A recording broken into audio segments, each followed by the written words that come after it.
There's a certain type of person who will rehearse an argument in their head for 3 hours and then say absolutely nothing when the moment finally arrives. Instead of confronting the issue, they swallow the emotion, smile politely, and convince themselves it's not worth the drama. But underneath that calm exterior, something much more complicated is happening. Today, we're going to explore the psychology of people who avoid confrontation. For some people, confrontation is just a slightly uncomfortable conversation. For others, it feels psychologically threatening. When confrontation-avoidant people imagine conflict, their nervous systems often react as if something much bigger is at stake than the disagreement itself.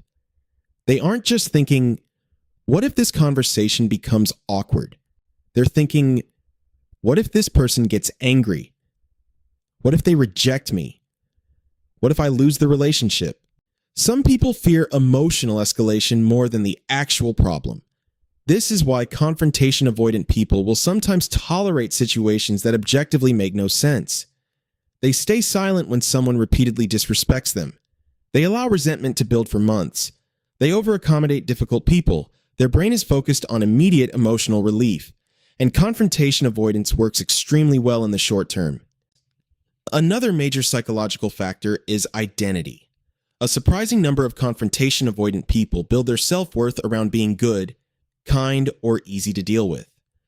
On the surface, that sounds positive, but underneath it can create a dangerous psychological rule. If I upset people, I'm a bad person. So confrontation stops feeling like a communication skill and starts feeling like moral failure.